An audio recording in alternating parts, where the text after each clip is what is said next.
Hi, welcome to Love Bravely. You will get the real and raw of life. We are on a journey just to peel back the layers to that little seed of love. So we're on set just in my field, which is so cool. I just, it's life. We might be somewhere else someday. Maybe we'll be in who knows someday. But I want to be real and raw with you. I want to be able to relate. For us just to relate to each other. And it's almost like having a conversation without having a conversation. But I just lost my train of thought. Let's get into it. Let's just get into the real and raw of life. And let's just be vulnerable and love bravely. Cool. Hi. Good morning. How you doing? Sweating. You sweating a bit? I'm sweating. Great. We decided to do a podcast in the field today because Nicole wanted to. And I said, when Nicole wants, she gets. Sure. We'll make it happen. Absolutely. And the day turned out beautiful. So. Well, it feels very like you. Like a lot of the times you send me videos on Marco Polo with ideas. Anytime you have a big ideas, you're out walking in nature. Yeah. Or you're driving the Bronco. So it's just fitting. It's like if we're going to do a podcast, if we're going to speak freely, if it's going to be real, raw, and Nicole. It'd be super cool if like a deer came up or. There's some wild turkeys over there. Yeah. So. This table's at an angle and it's angled towards you. So your mic just stays. But if I let go on my mic. Oh. You have to hold yours. Yeah, I just got to hold it, which is fine. I had a rubber band. Maybe you could put a rubber band or something around it. Yeah, maybe. I don't know. I think it'll work for now. Okay, you're cool. But this is Love Bravely podcast, and this is like the first one we filmed. We filmed one a couple months ago, but it didn't. I wasn't mic'd up. Right. It was just kind of like a test run. I don't think I was in the right frame of mind. I think I was really judging myself a lot, and just so, like we talked about perfectionism, right? I want everything to be perfect, right? And then now I'm just like, don't care. To me, it's like I need it real and raw. Yeah. I don't want it to be perfect. When you're moving away from that, you're like, let's just have it be just flow. Let's just flow, man. Like, who cares? Like, I think we live in a world of trying to be perfect, and I want to not be perfect. Like, it's just not a thing. Yeah, right. So totally. If like people are like, oh my God, it's not professional, it's not done this way, I'm like, cool, then I reached my goal. See ya. For context, I do a lot of the like media and website and merch and like all this stuff for Nicole. Yeah, you are behind everything. Anytime I try to steer her towards like, I'm like a bit of a perfectionist when it comes to like media and like video. I want it to look perfect. I want to post it. She's just like, nope. No. It's like trying to wrangle a bull. Well, I think it's funny because I think I can see me and you, and I'm like, you have so much freedom in your life where you skydive and you do all these radical things and hang off bridges or whatever you do. You're always doing some adventure, or you create a life that looks just super freaking cool. And I'm like, gosh, I just so admire that. But in business wise, you go to this professional place where I go to business wise in real life. I get really serious about real life. But then when I'm doing like me, like just trying to, because I talk a lot, it's like, this is where I'm like, hey, let's be real and raw. Yeah. So I think it's funny how I can rein you in that way, but then you rein me in it a different way. So it's super Well, cool. I think like Love Bravely is definitely like, the brand is you, it's your heart, it's your, my tattoo. And so many people align with that, which is beautiful. But like from a context of like trying to make it a brand and try to like make it show up online, right? And I want to portray you well. And so I don't want to like make you someone you're not, but I also want like the things that we do to like look perfect and sound perfect. Yeah. You sent me the video the other day and there's like a little wind in the background. You're like, I don't care if people don't want to listen to that. That's fine. But I'm like, I want good audio. Yeah. But and you know what? I'm just like, here, that's the beautiful thing though. I think that we all as people in loving bravely that is the whole point is why, like, we are so inundated by social media and looking perfect and, putting, making our bodies look perfect or our faces and things like that. I'm like, why? Yeah. Because it's false. It's so false. And why can't we just be real? And I'm working on it too. Believe me, I'm not like sitting back like I've reached the pinnacle of figuring it all out. Totally. That's why I'm doing it, because I realize in a lot of my life, pretty much my whole life, strove for perfection or to do everything correct, and kind of lived in my own little prison. And although I had these little glimpses of life, I would recognize when I'd watch people, I'm like, God, they look like they're having so much fun. And I'm like, why can't I allow myself to do that? Yeah. And so, you know, I feel like I've been since like I said, 6th grade, when I first started journaling, I stole my sister's journal. Yeah. And I was like, wrote my name in there, like, this is my journal. I don't even know why I did it, but there was something that it was really healing when you write stuff down. Yeah. And then I can look back at all my journals. I have boxes of journals where I could see my patterns of who I was, and how I was a performer. I performed for people. I performed for my parents. I performed because I thought I had to be something in order to be loved. Yeah. And so the love journey, like the love bravely, the journey of this is like, I had to really learn to love myself, and I'm still doing that. And that's choosing me every day. And I used to think, oh my God, that's so selfish. It's so arrogant. But here's the thing. I'm not choosing it to be better than anybody else. I'm not choosing it to be like, I've reached, you know, my goal and I'm just this thing. It's really about compassion. It's about, when I went through postpartum depression, I went to a therapist and he said, Nicole, you really don't have a lot of compassion for yourself. And I was so offended. What? I'm like, I have so much compassion for people. I cry all the time. Like, and he's like, but you just don't give yourself, you just not compassion for yourself. You're really hard on yourself. Don't give yourself that. Yeah, I just don't, but I give it to everybody else. Yeah. And I used to think, well, maybe I still kind of think this, but like, you can only give what's inside of you. But there was something inside of me where I would give it to everybody else. And I didn't even know I wasn't giving it to myself. Yeah. So I'm sweating. Yeah, it's warm. Yeah, it's warm. Whew. It started the day cloudy, and all of a sudden it's like, I love it though. sun's just blasting us. Yeah. So loving bravely to me is just loving who you are and who you've been, and being okay with those mistakes, and not making yourself feel so bad because you're not perfect or you're not this thing. It's like, yeah, I'm this thing and I really mess up. And when I started doing that, I was like, it brought down layers in me. So then when people started, if I felt like people were hurting me in my life, I was like, they weren't hurting me intentionally. Yeah. They're hurting. And if I can recognize their hurt, because how I can recognize my own hurt and pain, well, that's really cool. That I don't have to yell at them. I don't have to take offense to them. I don't have to be defensive towards anything. And I don't have to carry like shame or guilt. Yeah. It's just like, wow. It's a perspective, right? So I'm just changing my perspective and like peeling the layers. We all have these layers that we don't even know we even have them until we're ready to like open our heart and be like, oh yeah, you know, that's there. That's there. Yeah, and then the more layers you peel back, the more you reveal, and then you're like, oh crap. And I will say this, it's really uncomfortable. It's super uncomfortable. I'm not going to say like, oh, it's been great. And no, my God, how many times I've called my friends or just been like, how many times I called you were supposed to film something? I'm like, I just can't today, Steve. Yeah. I just can't. I'm just not there. And, you know, I think too, before we were filming, I can look back at the stuff that we did film in the beginning. I was like, I think I just wasn't in a space to really film. I was so in my head thinking, I was judging myself so bad. And I was like, I don't want you to post that. And there was something off. And so I'm glad that we didn't post the rest of them. Yeah. And maybe we can go back to be like, look at, you know what I mean? Like, whoa. Yeah. The difference. But I think for me, the younger version of me was always trying to fix other people. And they always said, like, the only reason why people try to fix people is because they want to fix that thing within themselves. Yeah. And then, you know, I went to a friend of mine and she just said, we're not here to fix people. Yeah. They're on their own journey.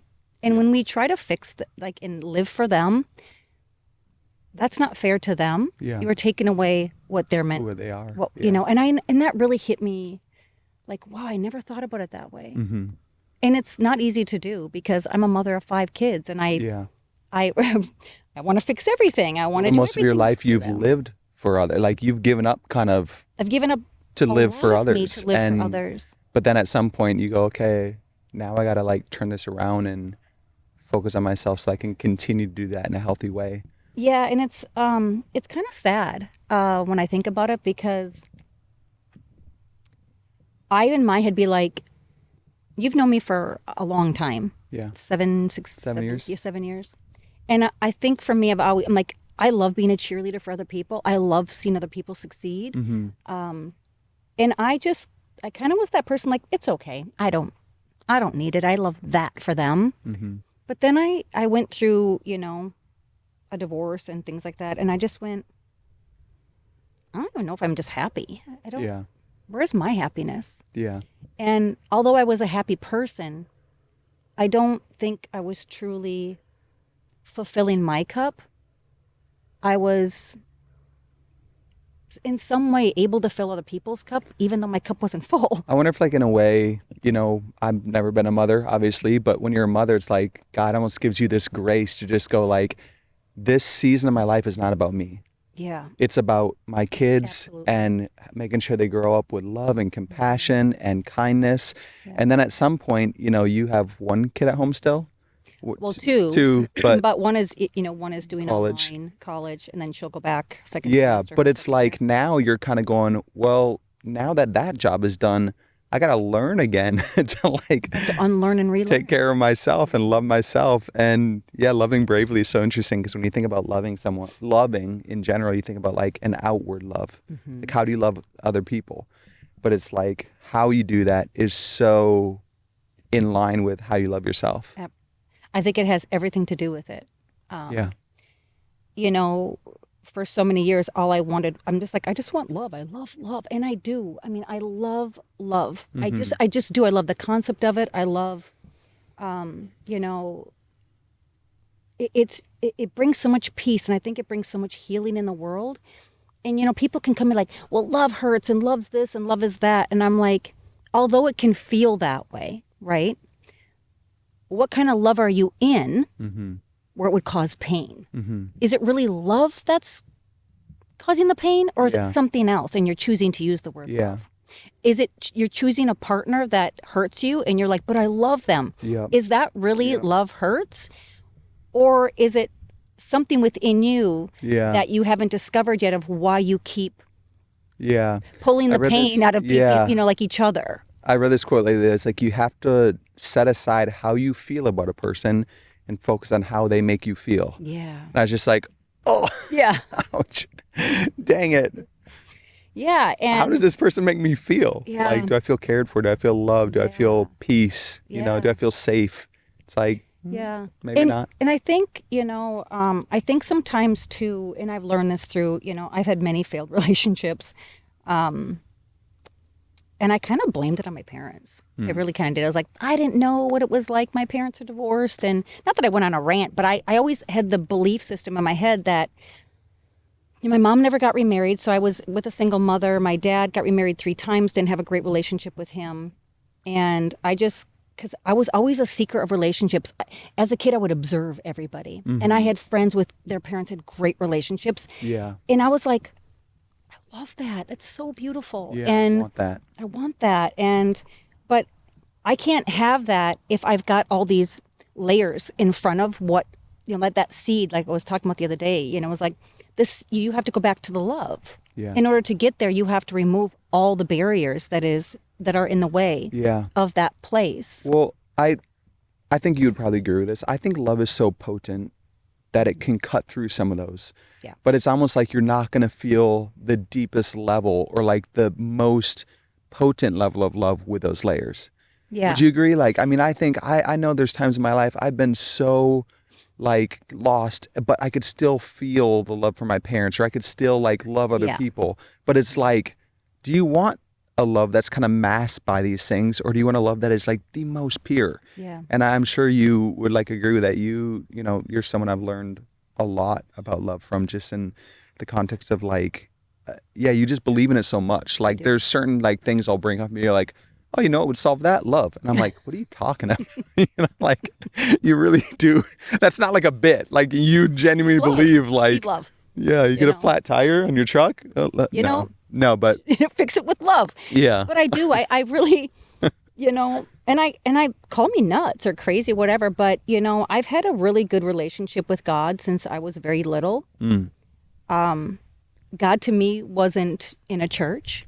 Yeah. God to me was in the world, was within me, was a presence that I've carried with me, and it wasn't a religion. Yeah. And I think for me growing up, I didn't grow up in church, and and in some ways I did, but my parents divorced, we didn't go to church, and it was more of just like you go to church on Sundays. Totally. And I didn't really understand why people went to church on Sunday, and they never followed the concept of what we're supposed to be to each other. It just didn't make any sense. It is odd, isn't it? And I'm like, why would you go to church and spend an hour or whatever there on Sunday, but then you wouldn't go out in the world and be that? Yeah. I'm going to say this, but it was I was at a really really? Yeah. I don't understand that. Like, be that, be the change you want to see. I think we're just so programmed to like go and do these things because it's what we're supposed to do. Totally. And I'm like, I'm the radical, like, no, Yeah. I want to know what Jesus was all about. I think he's super cool. Like, Yeah. I would have loved guy. him as best friend. And like, to me, he was, people are going to be like, oh my God, she said this, but I don't care. He's like a hippie.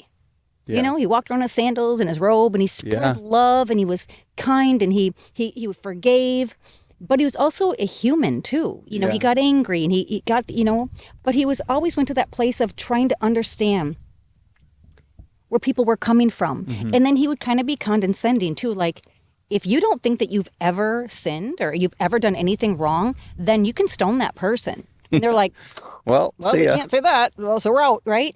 And then he looks at the woman and says, please, like, don't do this again. Yeah. Change your life. Do you see what just happened? I've been so enamored. I didn't even know that I was, but I was like, and maybe that is a form of perfectionism, or it's just a form of wanting to be a good person in the world, to say, we're all really just equal. Mm-hmm. We're just, if you look at social media and you look at all these things, those are really places where you can see where people are most damaged and where they need the most healing. Mm-hmm. And for me, I remember purchasing a website called Let's Be Real.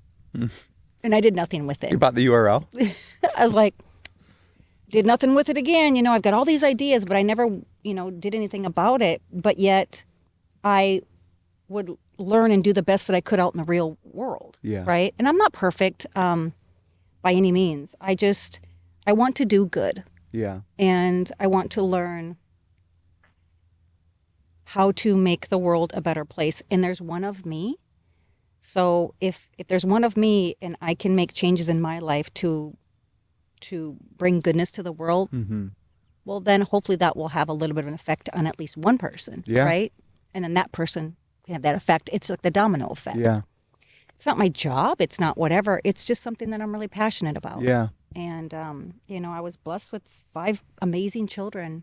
And my biggest goal for them was teaching them to be humble. Yeah. Teaching them to be responsible as a human being. Teaching them to be kind. They grew up in a home where the business was very successful, became very successful. But I would always say to them, you are no different than anybody else. Yeah. Just because of where you live or what you have does not make you any different. Yeah. And I grew up with nothing. I mean, I thought I had everything, but I really didn't. I just lived in a bubble. Yeah. But it's perspective. Yeah. Like what you believe about yourself. And Yeah. Love Bravely has really taught me. I believed a lot of horrible things about myself. Yeah. And I beat myself up. What is the bravely side of Love Bravely? Because we've talked about this before, but I have my own perspective of what that would mean. I want to hear It's your like, perspective first, and then. well, I think it takes a bravery to love, because love is vulnerable and it's scary. It takes a certain level of vulnerability and bravery to express love to someone, to tell someone you love them, especially for the first time. Yeah. It takes Because you could get rejected, right? you get rejected. And then what do you do with the rejection? Yeah, and then Oh, Brene Brown devastating. talks about how there's just the scariest moment in life is when you go like, oh my gosh, everything, you know, you're looking in at the your arena. your child sleeping in their bed, and you're like, oh my gosh, life is so perfect. And the very next thought after that is, what's going to go wrong? Yeah. So to love is to be extremely vulnerable, and it takes bravery to be vulnerable. Yeah. I think so. You know, Brene Brown talks a lot about how Love her. vulnerability is not a weakness; it's actually like It's a strength. It's brave. It's strength. So yeah, I just think that, you know, in order to love anything, anyone, it takes an immense amount of bravery. Yeah. For me, love bravely and is very, I mean, it's very similar to that. When I went through my divorce, I just told myself, like, I kind of like, where did I go wrong? What are the things that I did? Mm-hmm. And I remember even calling him and saying, can you tell me something that I wasn't able to give you so I don't bring that into my next relationship? And he was like, are we really doing this? And I was like, well, I was going to ask you if you'd ever had a conversation like that. And he just kind of was like, what? And I just said, I want to learn from, I don't want to do this again. You know, I've had failed relationships pretty much obviously my whole life, you know, and I just didn't know how to love. And I didn't love myself enough because I would get into the relationship and I would work so hard at it, like to the point where I would just lose myself in it. And then I'd realize, well, I'm not getting that same love in return. And then I'd pull away, right? Yeah. So it was this thing where I'm like, oh, I don't feel comfortable. But I didn't even know I was doing that until I can look back today and say, that's what I was doing. Yeah. But for me, I want to work on me so that I can be my best version for you. Yeah. It's not about what you can do for me. It's what I can do for you. And you've got to find somebody with that same mentality. Yeah. Because if you're like, I'm going to work on my best version for you, then they're like, they're reaping all the benefits of that. And if they're like in their own space, like, and I'm going to do for me, but you do for me and I'm going to do for me, that's never going to work. Yeah. Because again, I will be in that same position of, you know, overdoing it or being in fight and flight or, oh my gosh, it's confusing. What's going on, you know? Yeah. And so being brave is to just say, you know what? I'm going to love this person with like no expectations, but expectations. You know what I'm saying? Like, I obviously expect them to be a good person, to be loyal, to be honest and things like that. But I'm saying, don't have expectations where I know that they're not in that place. And I have to accept that. Yeah. It doesn't mean that they're not willing to grow and get there, but I have to accept those things and not even think, like, I just have to go in with the possibility that, you know what? I could get hurt. Totally. But I'm not going to change me and the love that I have to give because of that. Yeah. And that to me is like brave. Yeah. But I have to get to that place in order to do it. And I might have to tell myself over and over again, it's okay.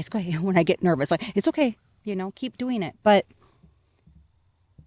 I don't know if I answered the question, but it is. It's all vulnerability. No, it's brave. I mean, brave. It would You show up. Is there a certain point in like a relationship or even your relationship with yourself where all of a sudden it becomes easier to love? Like by the end of the relationship, like you said, you're going through your divorce, and I mean, I imagine it took a bit of bravery to say, look, where'd I go wrong? Because he could say some wild stuff that really hurts, and you're like, ooh. So like, does it ever get easier, or do you think there comes a point where you're just like, I just need to know?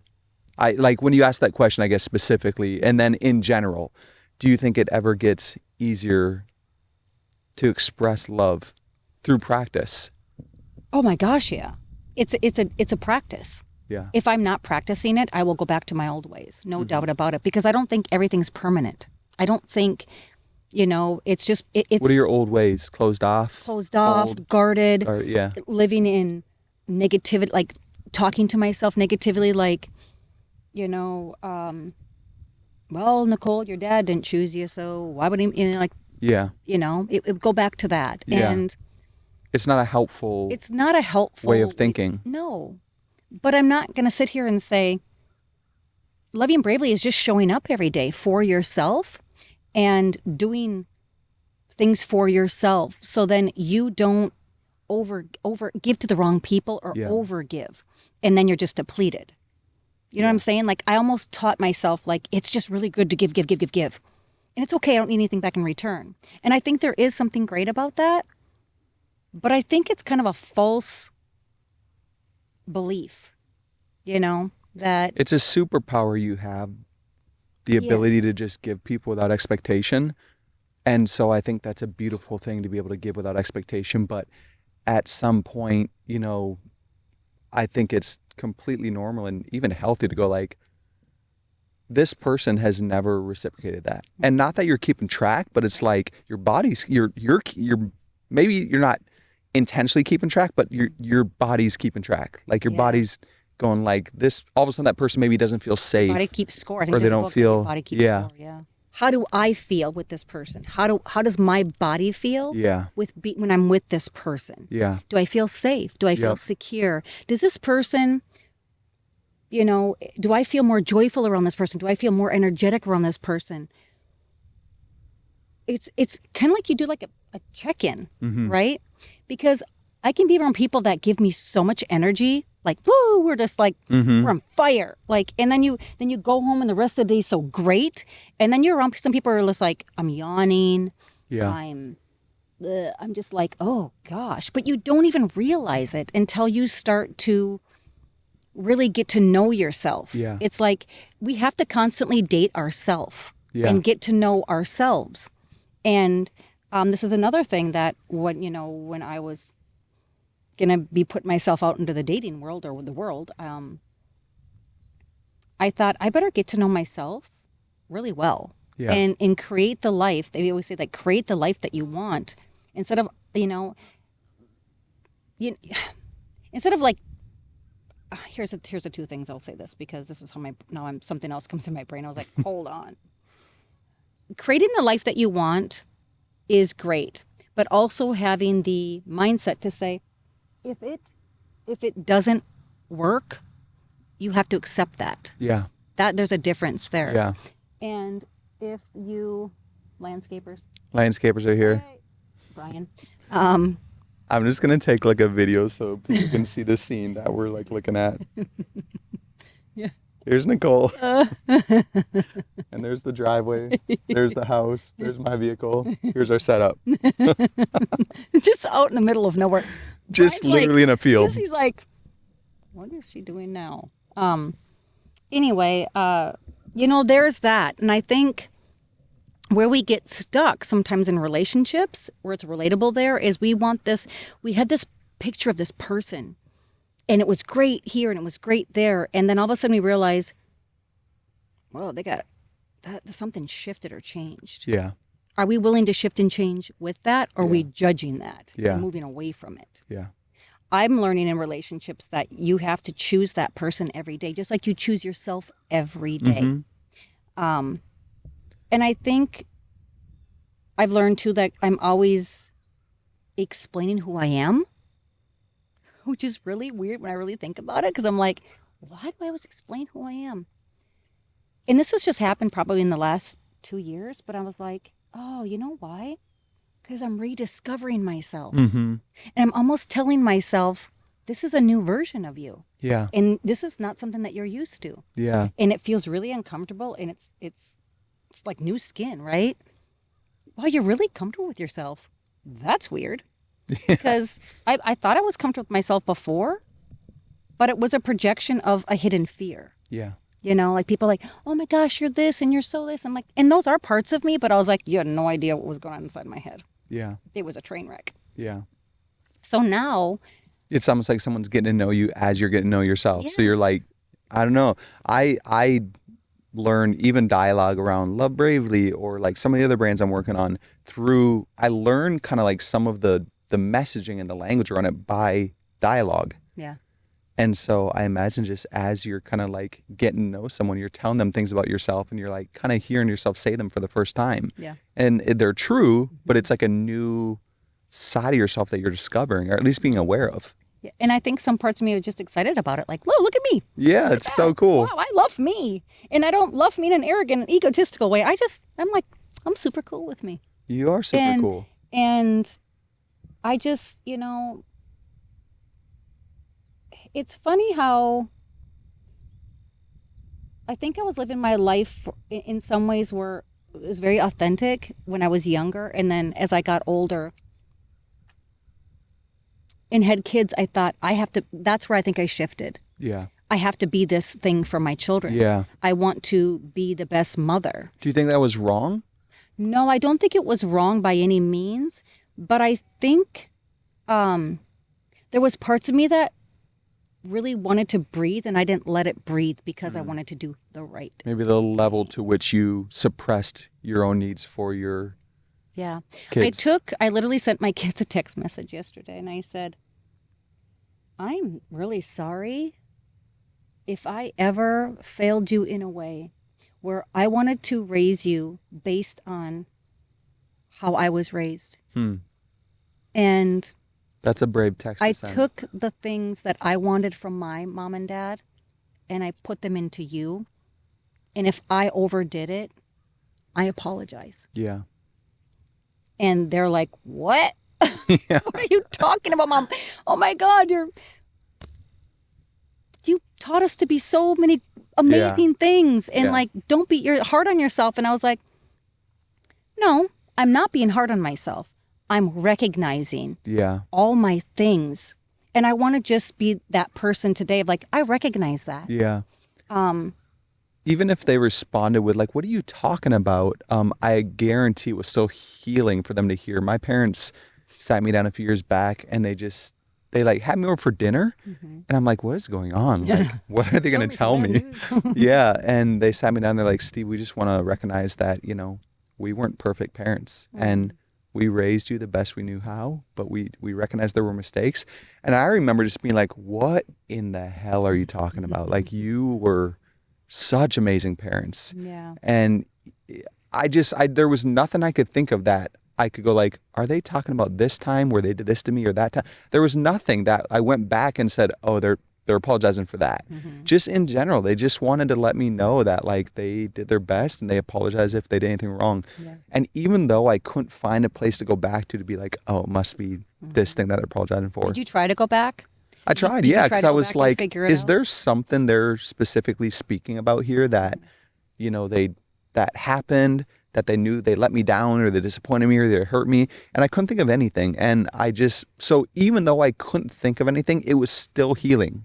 Yeah. Even though I was perplexed by the fact that my parents would sit me down and say that, because I was just close at the time. I was close with this friend who was kind of like uncovering some like childhood traumas, and when he brought it to his parents, they were just like, no, that never happened.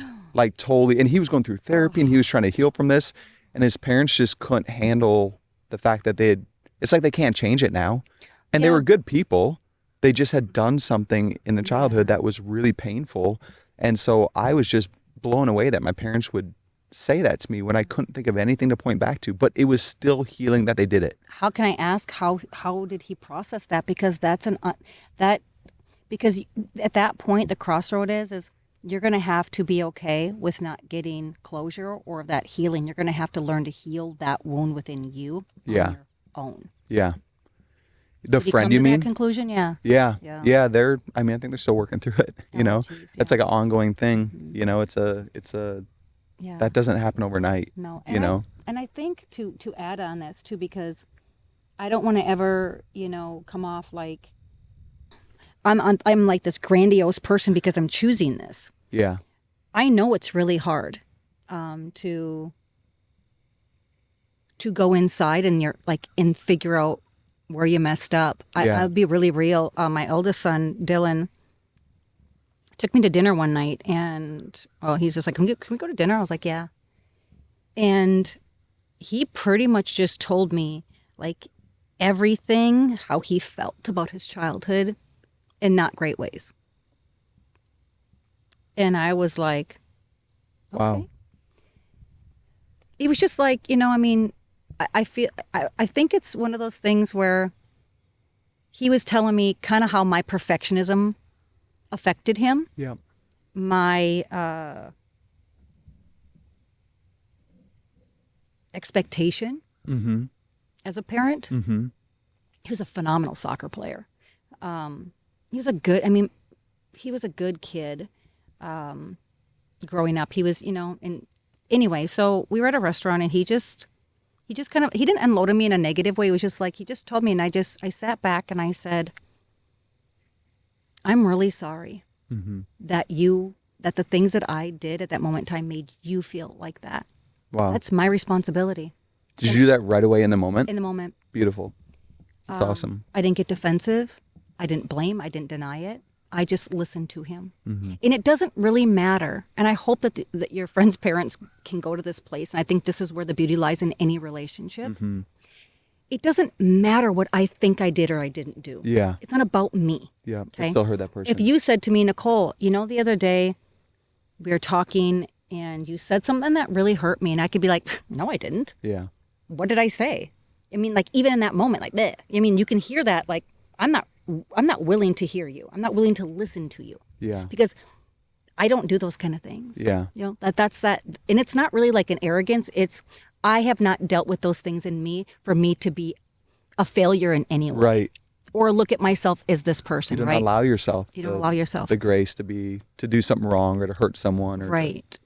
But what I've learned being a parent is that if in any way, if my friends or anything, if my friend said something to me of how I made them feel by something that I did or said, it is my responsibility to heal that in them. Mm-hmm. That is not my responsibility to blame them for their own feeling. Yeah. That is loving bravely, Yeah. because that's showing that I'm listening to you. Yep. It's not about me. Yep. It's about you. Yep. And again, that's what I'm saying about in a relationship. It's about We have such a you. power to heal when we do. when we recognize that and just apologize for it. It's just an apology. And you Yeah. know what? I have, like, in some weird way, I'm like, I love it. I love that somebody's telling me what I did, if I did something wrong. At least you know. What did I do? Did I do something wrong today? Yeah. Because it's a practice for me Yeah. to get out of my head Yeah. and to be in their heart. Yeah. In the past, and even probably sometimes now, I get a bit defensive because I know my heart. I know it's good. And so when someone says I did something, I feel the need to, like, and I never say, I didn't do that, but I say, oh, this is what I meant. And what I've learned, especially in relationships, is like, they don't care if my intention was good. Doesn't matter. I feel like intention is really important. So I'm still trying to work through, like, how do I go, like, I'm sorry, that was not my intention, and then explain, versus trying to explain it away first Don't- and then acknowledge it. It's Here's the like, thing. I get defensive because You I'm don't like, I explain know my anything. heart. I know I didn't mean to do that. Can you understand me first? Nope. Before you cause blame. And that's or what send blame. that's what I used to do. Yeah. Because I'm like, like, you don't know me. Like, oh my God. I'm like, Yeah. no. You know what I mean? Like, almost like when my therapist was like, you're not compassionate. I was like, yes, I am. How dare you? How dare you? I know me. Yeah. I know the nice person that I am and the kind person that Yeah. I am and the good person that I am. How dare you say that I'm not compassionate? Yep. And that is, I believe that's one of those walls that needs to just come down. Yeah. And it's not easy to do, No. but when you do it, oh my gosh, it's so freeing great. for myself and for the person, because there's no barrier. I'm hearing you. So if you would say that to me, or whoever said that to you, and you're like in your head, the first thing I would recommend is like, get out of your head. Because if they're coming to you saying, you really hurt me by this and that, and you lean into them and you're like, how did I hurt? Like, how did I Yeah. hurt you? Yeah. Please explain that to me. And then they say this. It doesn't matter if they are right or if they are wrong, because Yeah. they're always right to them, because their feelings don't lie. Yep, yep. Let's go back to how you feel around people. Yeah. It's the feeling. So, yeah. Do you feel Is it safe? sincere? Do I feel safe again? And that person's coming to you, and they want you to allow them to feel safe to come to you. Yeah. And that's why people shut down, is because we don't feel safe to even express our hurt and pain, because everybody's so in their head to take offense to it. Yeah. You have to remove the offense and say, hey, you know what? I hear you. Yeah. And I never want to hurt you. And I'm sorry that by me doing that or making that choice really hurt you. I'm learning And that. thank Yeah. you for letting me know that, because I don't want to hurt you. And I'm sorry, and I just want to ask for forgiveness, because I don't want you to ever feel that from me. Yeah. And then, you know what you can do? You can walk away, or you can go on about your day. And then you get to go and sit in your own space when you guys are no longer together and say, although I know I'm a really good person and I know my heart is true, I also know that I can hurt other people Yeah. because I'm human. Yeah. I don't want to. But if that person's telling me I hurt them, I probably did in some sort of way because they're sensitive to something that I did. Yeah. That's what I'm saying. That's the love bravely in it. Yeah. It's not about you. Yeah. You're unveiling the layers of you so you can be for another person. Yeah. That's the point. And it's beautiful because like we like again going back to apologizing to your kids or my parents apologizing to me. It's like we as people have the ability to like heal people We around us do. as long as we're healed and Yes. and in a good headspace. And I think we're not. I believe that we're not ever going to be fully healed. Mm-hmm. It kind of like a these journey. things. Yeah, they stay dormant, and they may have started really big, but the more we heal, we break off those layers, and I Yeah. think then they never show up when they get really, really. Yeah. I'm a visual person, so I'm like, when they get really, really thin, Mm-hmm. they're at the bottom, Yeah. and and what comes to me is like visual person again.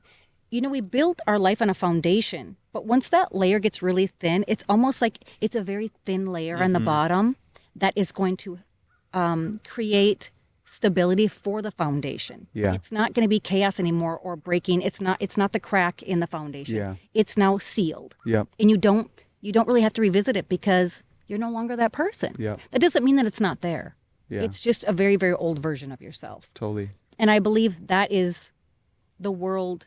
That's the world that I want to see. Yeah. Be the change you want to see in the world. Yeah. And that has stuck with me since second grade. Yeah. And I think that is such a beautiful way to live. Yeah. And I know that's for me. It's not for everybody. Yeah. But I hope that we can just stop comparing ourselves and Yeah. taking offense to things that realistically, offense only Yeah. causes war. Yeah. It doesn't cause peace. It doesn't No, it cause doesn't. harmony. No. And the war that is really starting is within ourselves first, Yeah. in a disagreement with another person. Yeah. That's all it is. Yeah. So if we can remove the disagreement and just be like, I want to really lean in and see where they're coming from. Mm-hmm. I might not agree with what they're saying because I know me, but I'm going to listen to them. Yes. And I'm going to give them the gift of saying, I'm sorry. Yeah. I really didn't know it. But It's a gosh, gift. I love you so much, and my hurt can hurt you, and I'm wow. working to heal that, but I'm working still to heal human. that, Yeah. but I'm still human. Can you please, have patience with me Yeah. or forgive me? Yeah. We'll probably wrap in a bit here because we're melting Yeah. in the hot sun. But I wanted to ask, I know some of your story as a child of divorce and some of the things you went through. How did you come to this place of love bravely after, I don't want to make it sound dramatic, a lifetime of pain? It's not like, but I mean like I had a good life. a childhood that was really, painful. And I don't know, like life in general can be Yeah. hard. How did you come to that place? And then what is the thing you're hoping that people can get as they listen to your stories? Is it just relatability, going like, you're not alone? Is it Yeah. challenge? Is it, No, I don't really want to challenge anybody. I know I use that word, but it is challenging. And maybe I'm asking people to go deep inside and be brave and knowing it's going to be uncomfortable and to Yeah. sit in that uncomfortability. yeah, When you rebirth something, when something gives birth, it's not going to be like, this is great. Well, this is great. Yeah. I cannot wait to have a gazillion children. It's going to be just not pain. It's going to be painless. It's a process. yeah, And it's such a significant thing in the world yeah, that you're bringing a birth in, right? That's, Yeah. I'll refer it to me giving birth. yeah, But what is on the other end of it is like this beautiful human being that you created. yeah. But during it, it sucks. It's a painful thing. It's painful. I mean, like the contractions and the getting ready process, and it's like it's shrinking and molding your body, shrinking and molding and pushing this big thing out of you, right? Yeah, It's that's like, wild. and then that baby's like, oh God, this hurt. You know what I mean? Like, it's a double birth. It's like, because you're giving birth and you're going through pain and that baby's going through pain. And then it's like, woo, it's out in the bright light. I look at life the same way.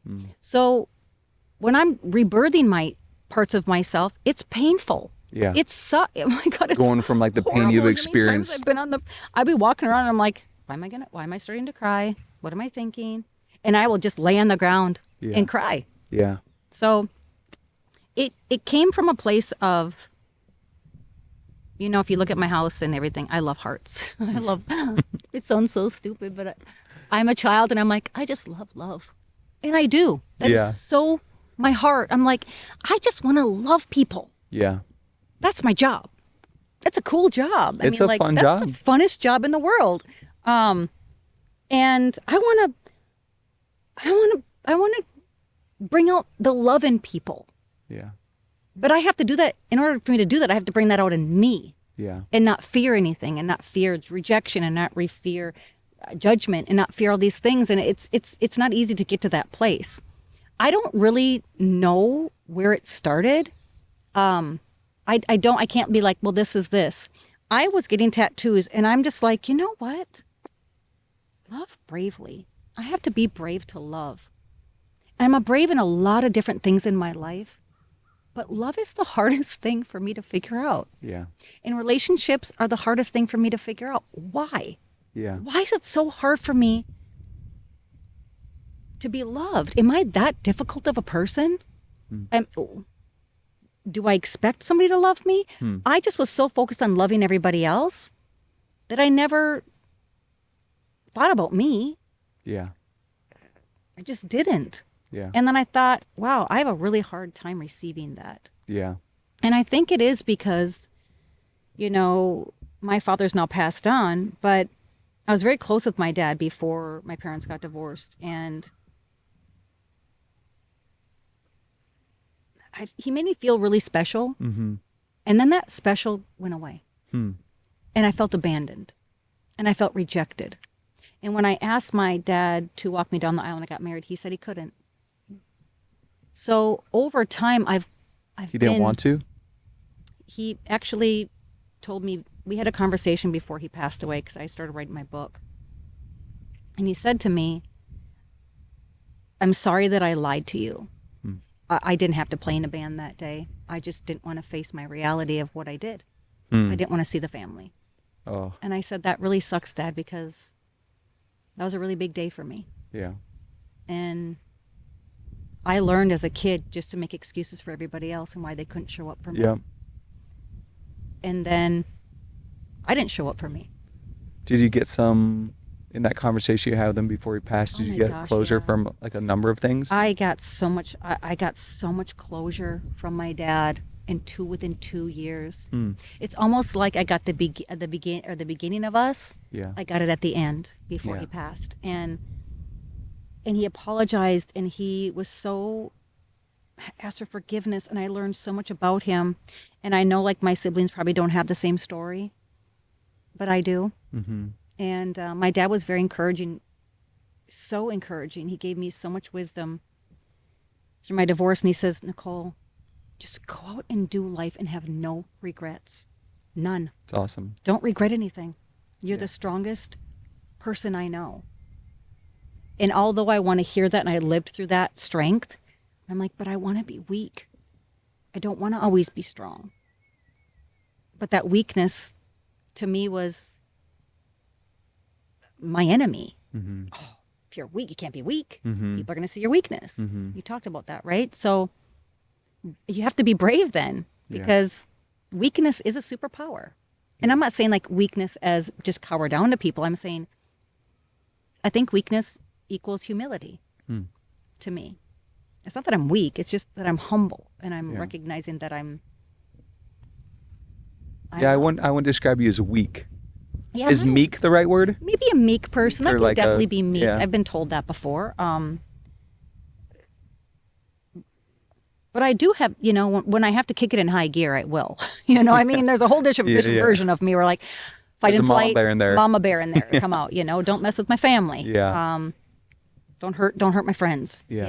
Yeah. Yeah, it's really cool to hear, and I feel like every time we've had a million conversations over the years we've known each other, but every time I have a conversation with you, I hear like a different spin on it or a different story. Not that the story's changed, but I just get more detail. And I go, whoa, like I didn't know you had the conversation with your dad before he passed. I didn't know, some of these things I didn't know. It's so cool, and it like is starting to like put together this, because there's times ago I think there people have this energy of like, I'm gonna love bravely, or I'm gonna do this for like a moment, and that might fizzle out. And I think there's times I've asked like, what has caused this person to have such a conviction that love is the answer for literally everything? And My love for God. as I think you tell me more of your story, I go like, oh, that's it. Yeah, it's my love for God. It really is. And like I said, it's just, that's a whole different podcast, but Yeah. I'm not a religious person. I just always believed that there was a higher power, and that was always protecting me. Yeah. I felt like I was protected by something I couldn't see. Yeah. And I didn't love have it. a father growing up, so I really made him my father. Yeah. Like, I'm not kidding. It sounds so weird. Yeah. But I'm like, I have such a different outlook on God than people that I talk to. Totally. Like Bible groups that I've been in, I was like, I don't see God that way. Yeah. Nope, that's not Sorry. that's not the God Yeah. in me. And I would literally pray and like, God, can you blend the two together? Because I don't understand this over here, but I understand you over here. Yeah. And it looks so different than that. Yeah. And whatever you're giving me it's literally having a relationship with something you can't see, and you believe in it so strongly, and it gives you this love back that Yeah. is unexplainable. Yeah. It doesn't mean that I didn't go through hard times. But obviously, I went through hard times, but I always went back to God. Yeah. So cool. And I spend time with him every day, and I'd be in my car and I'm talking all the time to God. Yeah. So he's really been my North Star, Yep. really, in a very casual way. It's not. Yeah. It doesn't have to be this It's beautiful. thing. Yeah. So, Such a yeah. cool thing. Well, let's, I think it's time. Yeah. But there's so many other things I want to talk to you about. I know you texted me yesterday and said, let's talk about blame. Let's talk about this. Let's talk Shame about and- some of the things that are We kinda relevant did, to you though. at the time. So let's, yeah, it's going to be fun to dive into some of those topics on Yeah. some other podcasts. So Cool. this is awesome. All right. Well, go out there and love bravely. Hell yeah. Cool. Okay. Now we're all sweaty.